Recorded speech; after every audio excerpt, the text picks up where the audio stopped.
Te jau 200 jauniešu un izteikti sportisks azarts, kas mies savā ziņā ar bīstamību. Tas ir nu pat Madonas pusē Ļaudonā notikušais Mapri Būve Latvijas jaunatnes čempionāta noslēdzošais 6. posms regbijā 3 jaunākajās jauniešu grupās, kas vienlaicīgi bija arī Ļaudonas kauss. Man dēls spēlē. Jā, ļoti jūtu līdzi. Sajūtas ir asas sajūtas, ļoti jūtu līdzi. Bet, man liekas, puišiem vēl drusciņi jāpatrenēs tā bailīgi nedaudz. Tāpēc, man liekas, ļoti svarīgi tā atbalstīšana, lai viņi jūt, ka ir tā komanda aiz muguras, kas viņus atbalsta. Tas vispār, ja godīgi, nezināju tādu Ļaudoni. Es nezināju, pirmo reizi šeit esam un ļoti tā jauki, jā. Es esmu tēvs, Elijas šitiem te bandītiem sīkajiem, viņi visi. Un galvenā tā doma, kad es gribēju šodien redzēt ļoti labu spēli, ko viņi arī paveica. Un katra bērna tēvs gribēja šodien to dāvanu, uzvaru un kārtīgi puiši to arī ar treneru palīdzību sasniedz. Galvenais, ka viņi parāda savu īsto veču būšanu. Pirmkārt, viņi komanda, otrkārt, viņi raksturu audzina. Šis ir pareizi apgūts sporta veids, ir džentilmeņu sporta veids. Protams, visos sporta veidos ir traumas, bet šeit izaug īsti Latviju dēli spēcīgi, vai ne? Jā, tā ir. Bet kas ir tas, kas piesaista pie regbija visvairāk? Ar tur gāzties, kaut ko nezāt, bumbas. Kauties legāli.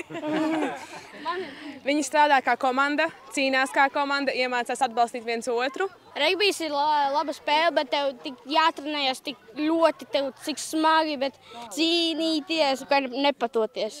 Un to arī jaunieši apliecināja esot uz laukuma, netaupot sevi un ejot uz pilnu banku par uzvaru. Viņas bija visādas sāpīgas, vieglākas, bija maz piezemēm, bija daudz piezemēm, daudz bija raki. Man patika šodienas spēles, bet dažas arī nepatika. Vispār par regbiju. Man viņš patīk, bet, protams, viņš ir traumatisks. Es ar to rēķinos pati, un tad, tikko viss sasmērē, bet es ceru, ka būs labāk nākotnē, nebūs tik smagi. Bet kurš nav traumatisks sporta veids patiesībā? Ja tā uzreiz pieminam kaut ko lielu sportistus, Kristaps Porziņš arī traumatisks, basketbols tad jau arī traumatisks. Regbijs ir, tas ir pilna kontakta sporta veids, bet te ir visiem, tiešām, kāpēc jāizvēlas? Tāpēc, ka tev ir liels, spēcīgs, labs spēlētājs, viņam ir vietos laukuma ātrie, viņi ir visveicīgi, viņi var apskriet tieši tos lielos. Lielie, viņus ir grūtāk apstādināt, viņi arī var savu veikumu tai komandā izdarīt, bet regbijs, tāpēc, tev nav parametri. Tu esi īsi, garš, nāc spēlēt. Un Lāsmas aicinājumam jaunieši arī atsaucas. Nāk, pat brauc no citurienes un cītīgi trenējas tā straujiem soļiem attīstot šo sporta veidu savā Madonas novadā. Treniņi apmēram notika uz stundu. Es braucu no Bērzonas uz Ļaudonu. Nevarēju atrast sporta veidu, kuru man darīt tā, jo arī man skolā nebija tāds kā pulciņš, ko es gribētu darīt. Un tad man viena atkopēja piedāvāja iet regbijā, un tad es arī piekritumi tā kā darīt to. Kas ir tas foršākais šajā sporta veidā? Es nezinu, bet man vienkārši patīk. Arī uz sacensībām tā braukt. Savā ziņā taču ļoti bīstama spēle ir. Jā, bet, ja man tas patīk, tad es to darīšu. Un pateicoties tieši šādiem aizrautīgiem jauniešiem kā Uldis, kopš februāra regbijs Ļaudonā aug plašumā. Mums ir trenerīte, kas braukā no Mārupes un strādā ļoti aktīvi ar mūsu bērniem. Esam izauguši jau līdz 25 bērniem. Un nevis tagad katrs skrien pa savu kaktiņu vai varbūt taisa nepatikšanas, bet nāk uz treniņiem, trenējās, izlādē enerģiju.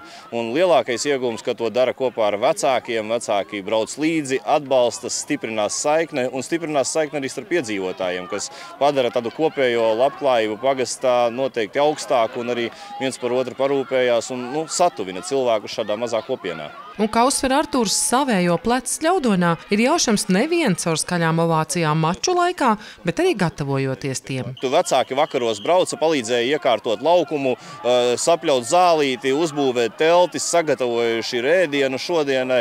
Tā kā visi, kas šeit kopā dzīvo, viņi viens otru vairāk iepazīst, vairāk atbalsta un neskatās, no malas, ko dara kaimiņš, bet, kā viena liela ģimene. Te gan jāpiebilst, ka līdz ar vecāku un pašu bērnu entuziasmu būtiski ir arī finansiālā puse, un šajā gadījumā uzņēmējs, kurš sadzird vajadzību. Es pats visu savu bērnību pavadījis līdzīgā mazpilsētā, kāda, piemēram, šobrīd ir Ļaudona.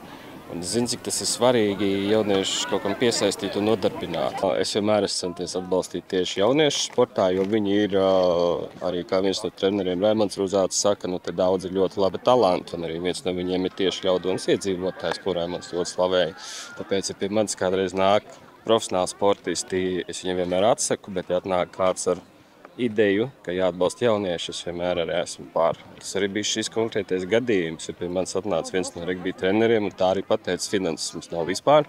Entuziasms mums ir liels, ģimenes visi piedalās, bet varbūt tomēr var palīdzēt. Un Artūrs teica, jā, kļūstot par čempionāta krustēvu, tā dodot iespēju bērniem un jauniešiem visā Latvijā kvalitatīvāk iepazīt regbija pasauli un attīstīt arī savu personību. Sandra Zariņa, Andris Milnis, RTV no Ļaudonas.